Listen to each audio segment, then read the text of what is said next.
திருப்பதி லட்டு சுத்தமான பசு நெய் வச்சு வீட்லயே வாயில போட்டதும் கரையிற மாதிரி இருக்க இந்த ரெசிபி செம்ம டேஸ்டா இருக்கும். இப்போவே சேவ் பண்ணிக்கோங்க. பண்ணலாமா? 2 ஸ்பூன் சர்க்கரை சேர்த்துக்கோங்க. இது கூட 2 ஸ்பூன் அரிசி மாவு சேர்த்துட்டு 4 ஸ்பூன் பால் சேர்த்து நல்லா மிக்ஸ் பண்ணிக்கோங்க. சர்க்கரை நல்லா கரைஞ்சதுக்கு அப்புறமா 1 கப் அளவு கடலை மாவை சலிச்சு சேர்த்துக்கோங்க. இது கூட 1.5 டம்ளர் பால் சேர்த்துக்கோங்க. கொஞ்சம் கொஞ்சமா சேர்த்து மிக்ஸ் பண்ணிக்கோங்க. நல்லா இந்த பதத்துக்கு மிக்ஸ் பண்ணி எடுத்துக்கோங்க. 2 கப் அளவு சுத்தமான நெய் சேர்த்துக்கோங்க. நெய் நல்லா உருகுனதுக்கு அப்புறமா மீடியம் ஃப்ளேம்லயே வச்சு இந்த மாதிரி கரண்டி யூஸ் பண்ணி எல்லா பூந்தியுமே முத்து முத்தா பொரிச்சு எடுத்துக்கோங்க. மிதமான சூட்ல 2 நிமிஷம் ஃப்ரை பண்ணா போதும். ரொம்ப கிறிஸ்பியா இருக்கக்கூடாது, சாஃப்டா தான் இருக்கணும். இப்போ சர்க்கரை பாகுக்கு 1/2 கப் தண்ணி சேர்த்துக்கோங்க. 1 கப் சர்க்கரை சேர்த்துக்கோங்க. ரெண்டுத்தையும் சேர்த்து நல்லா மிக்ஸ் பண்ணிக்கோங்க. நல்லா கொதிச்சு இந்த மாதிரி ஒரு கம்பி பதம் வந்ததும் பொரிச்சு வச்சிருக்க எல்லா பூந்தியுமே சேர்த்து நல்லா மிக்ஸ் பண்ணிக்கோங்க.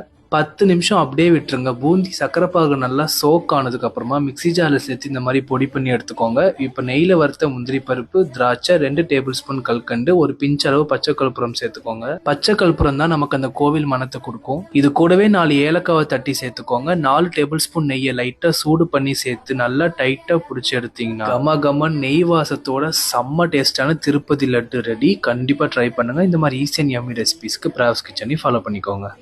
वेङ्कटेश प्रयच्छ प्रयच्छ